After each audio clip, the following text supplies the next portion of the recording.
It was a mild, warm day when 5 young girls, aged between 6 and 9, played in Ravenwood Park, a small, little-known area in Ravendale.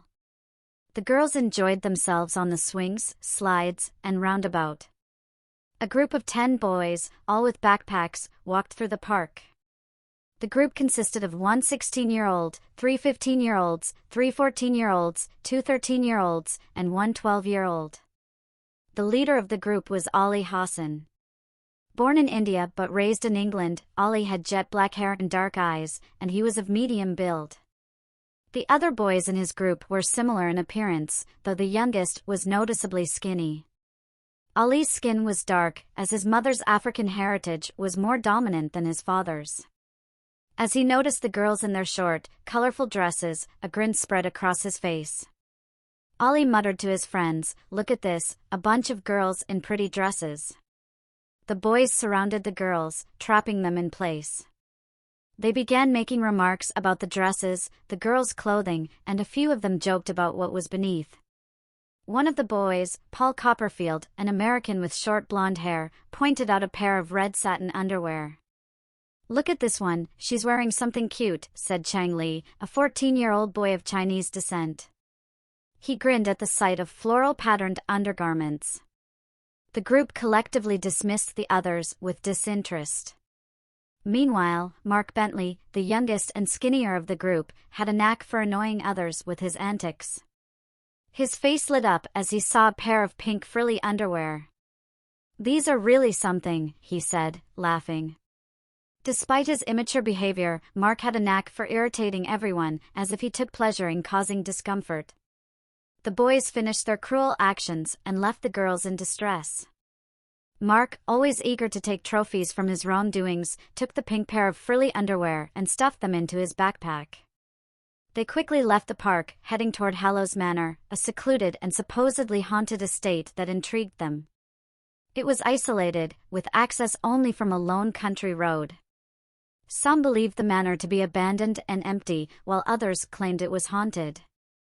An investigative ghost hunting team once visited, stating that the house was completely empty, despite claims of its eerie nature. But some skeptics insisted that the evidence had been tampered with. One claim stood out above all others. Henry Baxter, an 80-year-old man, made an outlandish statement. He claimed the house was cursed by devil dolls. These dolls were said to be capable of cursing naughty boys and turning them into dolls themselves. According to Baxter, he had been transformed into one of these dolls and had spent hundreds of years in this cursed form. When questioned, Baxter's explanation was that doll years were different from physical years. Eventually, his claims were deemed too far-fetched, and he was placed in a mental institution.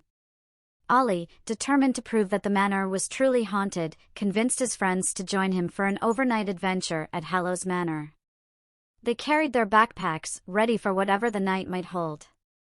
The fastest way to reach Hallows Manor was a shortcut through Ravenwood Park, across more land, and then onto a country road leading to the manor's driveway. As Ali and the gang approached the entrance, they looked on in awe and fear. Hallows Manor had a Gothic design, resembling something straight out of the Addams Family. The sky had darkened suddenly after they'd left the girls in distress, and a chilling air surrounded the group. It had been a warm, sunny afternoon just moments before. The sky had been blue with few clouds, but now, thick, heavy clouds rolled in, darkening the sky without a single drop of rain. The air felt cold as they made their way down the manor's driveway, flanked by large, Gothic windows and a heavy, imposing black door in the center. To Ali's surprise, thick red velvet curtains hung behind the windows. He moved closer, hoping to peer inside, but the curtains blocked his view. "Someone find me a brick to smash this window," Ali demanded. The boys began searching around, but they couldn't find anything solid enough. "Sorry, Ali. We've looked everywhere." "We can't find anything," one of the boys said nervously. "What?" Ali gasped. "Come on, guys, there has to be something." "We swear, there's nothing," they replied. Frustrated, Ali took off his backpack and jacket, wrapping the jacket around his fist. He swung it at the window with all his might, but to his shock, the window didn't break. It didn't even crack. What the hell? That window should have at least cracked. Ollie muttered in disbelief. Not so, Mark said smugly. That's a high-quality, solid window. Built to last. Ollie clenched his fists, wanting to punch Mark but deciding against it. Instead, he turned to the heavy door and tried to force it open, grabbing the odd-shaped door handle with all his strength. He leaned against it, but the door wouldn't budge. What kind of door is this? Ollie muttered angrily. Mark, ever the know-it-all, chimed in again. That's a well-crafted door, like the window. Built to last. Ollie turned sharply, eyes blazing. One more word from you, Mark, and I'll make sure you end up wearing those frilly pink knickers you've got in your backpack. Mark looked like he might cry, but held his ground. Ollie let out an exasperated sigh. This is ridiculous. Let's just go home. Yeah, good idea, said Ian McMillan, a 15-year-old Scottish boy with short brown hair and dark eyes. Let's just head back, agreed Mohammed Hassan, Ollie's 14-year-old brother, who looked strikingly similar to Ollie. The group of boys turned to leave, but before they had gone far, the sky split open. Lightning streaked across the dark clouds, and thunder rumbled like an angry beast. The wind cut through their soaked clothes, drenching them instantly. Quick, back to the manor! Ollie shouted over the roar of the storm. But Ollie, we can't get in. Roy Stevens, a 13-year-old American with ash blonde hair and brown eyes, protested. Mark, speaking up nervously to avoid Ollie's wrath, added, What if we try the back door? Ollie slapped his forehead in frustration. Damn, I should have thought of that earlier. Let's go! He turned and led the group back to the manor, rushing around to the rear. There, they found a blood-red door with an odd golden handle. Ollie turned it, and to his surprise, it opened. The boys rushed inside, and Ollie closed the door behind them, leading them into the unknown. What is this place? Ollie, along with the others, had expected to find a kitchen or perhaps a dining room in the back of the manor, something typical for any house. But the room they entered was filled with wall-to-wall Victorian-style display cabinets, each one showcasing porcelain dolls the size of average little girls. The dolls wore Victorian frocks, frilled and laced, and each cabinet had ornate brass handles. This seems like some sort of display room, Mark said, though he found it rather odd. I warned you. I'm just trying to help, Mark replied, but Ollie was already annoyed. Just shut up, Ollie snapped. He walked over to one of the cabinets, opened it, and took out a doll dressed in a frilly pink dress with lace trim. It had puffed sleeves, and Ollie flipped it over. To his surprise, underneath the dress, the doll wore pink plastic pants, and below that, a tiny diaper. Ollie stood frozen, his confusion written on his face. What the hell is this? Ah, cute, but that's not right, Mark said, pointing to the plastic pants. What are you talking about? Ollie asked, irritated. That's a Victorian doll, it should have frilly drawers. And how would you know that? I happen to have an A-level in period clothing. Ollie sighed. Of course you do. He shot a glance at Mark, now tempted to make him wear the frilly pink knickers from his backpack. All right, let's split up. This place probably has loads of stuff we can take. Great thinking, Ollie, said David Holden, a 15-year-old from England with shoulder-length brown hair and hazel eyes. While you lot look for loot, also keep an eye out for any clothes we can wear and anything to keep us warm. Now, David and I will check out the north wing, Paul, you and Chang go to the east wing, Ian and Roy head to the south wing, Mohammed and Sean go to the west wing, and Jerry and Mark, you two check if any of these dolls are porcelain. Those could be worth a lot. All of them? Jerry asked, disappointed. He was Irish, with long red hair and rare green eyes. Ollie rolled his eyes. Yes, all of them. Now, hurry up. Everyone else followed Ollie's orders without question. Ollie and David made their way to the north wing of Hallows Manor. Paul and Chang ventured to the east wing, Ian and Roy to the south wing, and Mohammed and Sean to the west wing. Sean, a Scottish boy with short reddish-orange hair and matching eyes, looked around as they entered a room filled with suits of armor. "Great, this is useless," Ollie muttered. "Too right, no way we can carry this stuff," David agreed. Meanwhile, Paul and Chang entered a room filled with wax figures of little girls dressed in various clothes from different time periods, even as far back as the medieval era. Paul's eyes were drawn to a wax figure of a ballerina in a pink tutu, white tights, and ballet shoes. He took off his backpack, and Chang watched with curiosity as Paul pulled out 2 cans of spray paint. Paul handed one to Chang, who took it eagerly. The two unscrewed the caps, and Paul began spraying the ballerina figure, defacing the delicate wax creation. The ballerina wax figure was completely defaced, ruined by graffiti.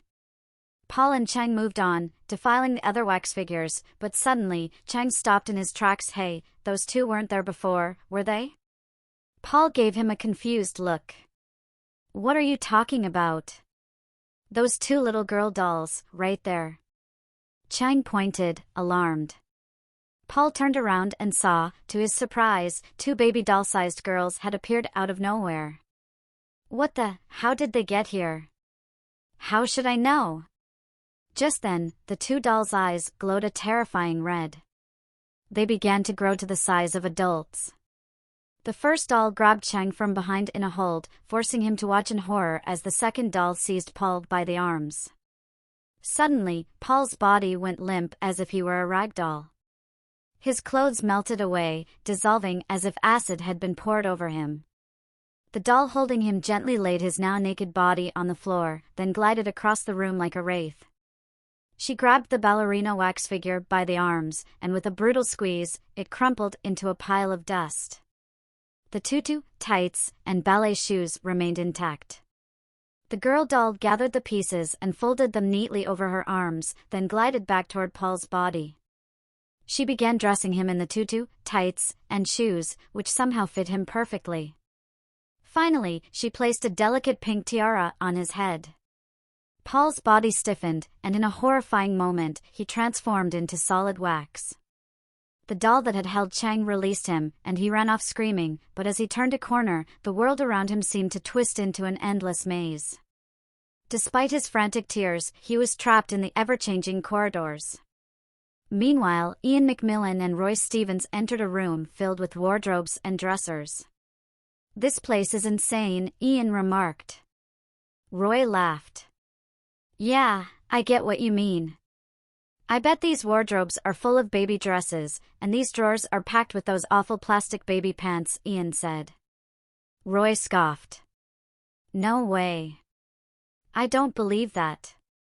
"Oh, yeah? What do you think's in them, then?" Roy shrugged. "Probably full of fancy suits, and the drawers are full of jewelry." Ian grinned, recognizing that Roy loved suits, which Mark always approved of. "All right, let's make it interesting. I bet you that all of these are filled with baby clothes. If I win, you have to wear whatever baby clothes I pick out for you." Roy hesitated. "No way." Ian taunted him. "Afraid to lose? If I lose, you can pick any punishment for me." Roy thought about it.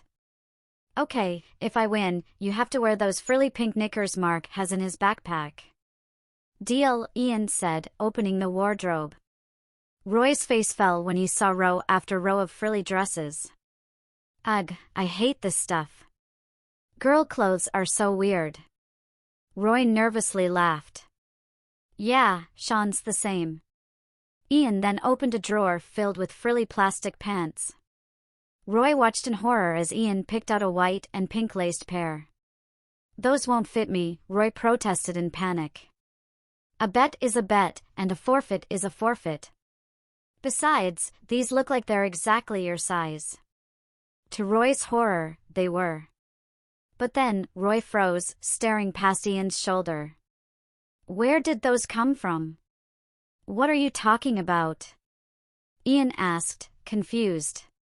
"The 2 dolls, right behind you," Roy said, his voice shaky as he pointed. Ian turned around, but to his surprise, 2 little girl dolls had appeared from nowhere. They quickly grew to the size of adults. The first doll moved toward Roy, grabbing him in a full Nelson, while the second doll seized Ian by his arms. Roy watched in horror as Ian's body began to transform. His form shifted at a subatomic level, and Ian was soon dressed in a frilly pale pink dress with white lace trim. The first doll released Roy, and he bolted out of the room, screaming, only to find himself trapped in a maze of shifting corridors. Meanwhile, Mohammed Hassan and Sean McCarthy had discovered a room in the West Wing filled with valuable antiques, including silver goblets and candlesticks. "Man, this is a lucky find, isn't it?" Mohammed remarked. "You got that right," Sean responded with a thick Scottish accent. They opened their backpacks and began collecting as much loot as they could. Back in the room of dolls, Jerry O'Brien and Mark Bentley were still examining the dolls. Ollie and David Holden soon returned to the room, followed by Mohammed and Sean. Suddenly, Chang Li ran in, screaming and crying like a girl, but Paul Oldfield was nowhere to be seen. Moments later, Roy burst in, also screaming and crying, but Ian McMillan was missing. "What the heck is going on? Chang, where's Paul? Roy, where's Ian?" Both boys started speaking over each other, frantically recounting their terrifying experiences. Ollie was furious. "Hold on, one at a time. Chang, you go first, and speak slowly." Chang began explaining, but none of the boys believed him. Roy then told his own version of events, which was just as absurd. "I don't believe either of you," Ollie said. "But it's the truth, we swear," they pleaded. Ollie was unimpressed. "Yeah, right. Here's what we're going to do. David and I will check out the wax dolls room in the East Wing. Mohammed, you and Sean check out the baby clothes room in the South Wing. Chang, you and Mark go fetch more loot from the West Wing. Roy, you and Jerry check the bedrooms. That's one place we haven't searched yet." The gang obeyed without question. Mohammed and Sean soon arrived at the room filled with wardrobes and dresser drawers, exactly as Roy had described. "Well, at least Roy was right about this room," Mohammed said. "Maybe he's not lying about those dolls." Sean raised an eyebrow. "You don't actually believe that stuff, do you?" Mohammed shrugged. "I don't know." Sean opened a wardrobe and grimaced. "Ugh, frilly feminine trash." He pulled out a lighter from his backpack and moved back to the wardrobe. Mohammed watched, horrified, as Sean set one of the dresses on fire. The flames quickly spread, and Sean tossed the lighter to Mohammed. "Go on, then. Open the drawers and burn all those stupid plastic pants." "I'm not doing that," Mohammed said firmly. "Fine, I'll do it myself. I hate those things even more than the frilly dresses." Sean opened a dresser drawer filled with plastic pants and lit them on fire. But just as the flames began to spread, two little girl dolls appeared from nowhere and grew to adult size. The first doll grabbed Mohammed in a full Nelson, while the second doll seized Sean by the arms. To Mohammed's shock, the fire died instantly, and none of the baby clothes were burned. Sean was transformed into a pair of frilly pale pink plastic pants with lace trim. The first doll released Mohammed, and he ran out, screaming like a little girl, only to find himself trapped in the shifting maze. Meanwhile, Chang and Mark had been searching for the loot room in the West Wing but instead found a room filled with shoe racks, each one packed with little girl shoes. In a fit of frustration, Chang grabbed a pair of red Mary Janes and threw them across the room. Mark watched, amused, as Chang repeated the action with another pair, and soon the two were throwing shoes back and forth, competing to see who could throw the farthest. But then, to their surprise, two little girl dolls appeared. They grew to adult size, and the first doll grabbed Mark in a full Nelson, holding him in place. He had no choice but to watch in horror as the second doll seized Chang and began to transform him. Chang was turned into a pair of pale pink Mary Janes.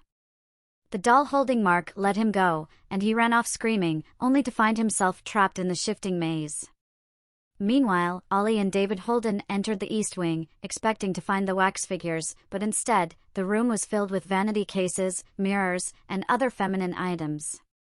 It resembled a girl's bedroom, complete with small chests of drawers. Ollie opened one of the drawers and found bundles of silk ribbons in various colors, along with hairbands and pins. In a fit of frustration, he grabbed a pair of scissors and began cutting the ribbons into pieces. David laughed and joined in, cutting as many ribbons as he could.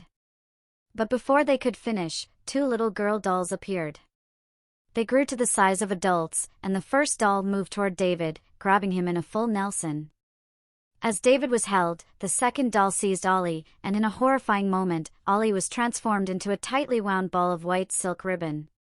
The doll holding David released him, and he ran off, screaming, only to become lost in the mysterious maze. Meanwhile, Roy Stevens and Jerry O'Brien had found a staircase leading to the bedrooms.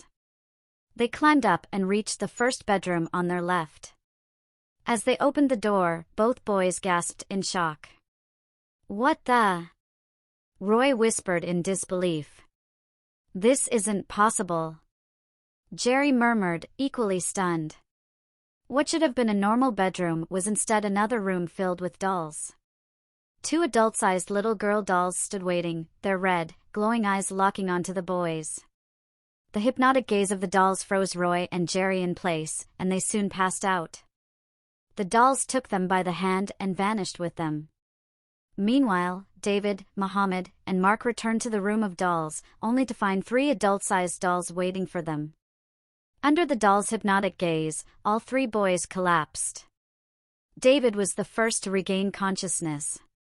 He found himself in a neon-lit room, surrounded by a pale pink hue. His body was strapped to a medical bed, and he was held in a neck brace, unable to move. As he looked around, he saw that Muhammad, Roy, Jerry, and Mark were all strapped to similar beds. The room was filled with the same adult-sized dolls. One of the dolls stepped forward and spoke without moving its lips, its voice cold and emotionless. "Hello. You will be the first to become one of us, and your friends will watch as they learn what fate awaits them." Suddenly, Muhammad, Roy, Jerry, and Mark woke up, unable to scream. They too were held in neck braces, but when they looked at their overhead mirrors, they saw David's reflection, not their own. The leader of the dolls approached David and began dressing him, starting with a thick white terry cloth diaper. Another handmaiden doll appeared, carrying lilac floral print frilly plastic pants with pink lace trim, and dressed David in them. Then, a third handmaiden doll placed a pair of frilly white socks with embroidered flowers on David's feet, followed by a pair of lilac-colored Mary Janes. The leader of the dolls then brought forward a lilac floral print dress with a lace Peter Pan collar and bright pink lace trim. As she placed the dress on David, he made no attempt to resist or escape. The transformation was complete. David, in an almost half-robotic and half-zombie-like way, sat bolt upright, got off the medical bed, stood before the leader of the girl dolls and raised his arms high up into the air. As the leader of the girl dolls placed the dress over him, the dress had sewed in layers of petticoats, which puffed up the skirt of the frilly dress, then the dress was buttoned up all the way to the nape of David's neck. The leader of the doll then touched David's head and his hair grew several inches longer. The leader of the girl dolls then proceeded to brush David's new longer hair. Another handmaiden girl doll came forward carrying a tightly wound ball of silk white ribbon. A pair of light pink-handled scissors suddenly appeared in the leader of the girl doll's right hand. Suddenly the ball of white silk ribbon changed color. Before it was cut to length, the left hand of the leader caught the ribbon with her left hand. The ribbon was now of a lilac floral print to match the dress. The leader of the girl dolls cut the ribbon into two equal halves. The scissors then vanished and the leader of the girl of dolls bunched up David's hair into pigtails, then tied them up with the lilac floral print ribbons. The leader of the girl dolls spoke again. "Your transformation is almost complete. I now name you Daisy." She placed her hands around the sides of Daisy's arms, who suddenly shrank in size to that of a porcelain doll, only that Daisy now was made entirely out of plastic. Muhammad was next to be transformed. Like David before him, he too was put into a nappy. Then he was put into a pair of marigold yellow and white lace-trimmed frilly plastic pants. White Philly socks with yellow trimmed lace were put on Muhammad's feet, then put into a pair of yellow Mary Janes. Muhammad was put into a marigold yellow and white lace-trimmed frilly dress. It also had short puff sleeve and the sewed-in petticoats underneath. Muhammad, with his hair already being long, the leader of the girl dolls, simply brushed it.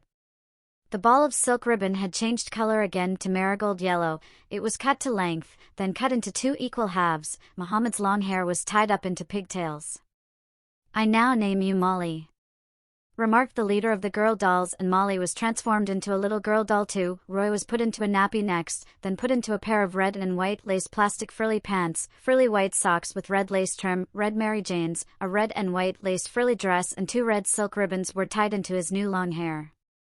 "I now name you Rebecca," remarked the leader of the girl dolls. Rebecca was then suddenly transformed into a little girl doll. Jerry was next put into a nappy, then a pair of white and light pink lace-trimmed frilly plastic pants, frilly white socks to match, and a frilly white and pink lace-trimmed dress. Jerry's new long hair was tied up with 2 white silk ribbons. "I now name you Jessica," remarked the leader of the girl dolls. Jessica's fate was now sealed, as she was also transformed into a little girl doll. Lastly, Mark Bentley was next to be put into a nappy. A handmaiden girl doll came forward carrying a pair of pale pink and white lace-trimmed plastic frilly pants. The leader of the girl dolls pulled these up and over Mark's feet, until they fitted snugly around his skinny waist. Another handmaiden girl doll came forward carrying a pair of frilly white baby socks with pink lace trimmed in one hand and in a pair of pale pink Mary Janes in the other. The leader of the girl dolls placed the baby girl socks on Mark's surprisingly dainty feet, then on went the pale pink Mary Janes. The leader of the girl dolls released Mark from his bonds. And just exactly like his mates before him, he sat bolt upright, got off the medical bed, stood up before the leader of the girl dolls, and raised his arms high into the air. The leader of the girl dolls pulled the dress over Mark's outstretched arms and over his head, then buttoned the dress up at the back right up to the nape of Mark's neck. The leader of the girl dolls touched Mark's head, and his golden curls grew longer and more fuller. The ball of silk ribbon once more had changed color to pale pink. The ribbon was cut to length, but this ribbon was tied to Mark's crown head of hair where a cute dainty bow had been tied by the leader of the girl dolls. She spoke again in that clawed emotionless tone of hers. "I now name you Missy." The leader of the girl dolls held Missy by the sides of her arms, and immediately, Missy shrank down to the size of a little girl doll. The other girl dolls gathered around their new collection. They all smiled, satisfied, and they began to play with their new playmates, lifting up their skirts of their frilly dresses, laughing gaily at the sight of their sissy frilly plastic pants. Soon they all vanished with their newfound playmates. They all appeared now inside their own display cabinet. There had been one display cabinet the once gang of lads had failed to notice, where there was an empty shelf, but it was empty no more. So, all of you naughty boys out there, who should dare to brave Hallows Manor, be forewarned, for now you know the dark secret of the House of Dolls.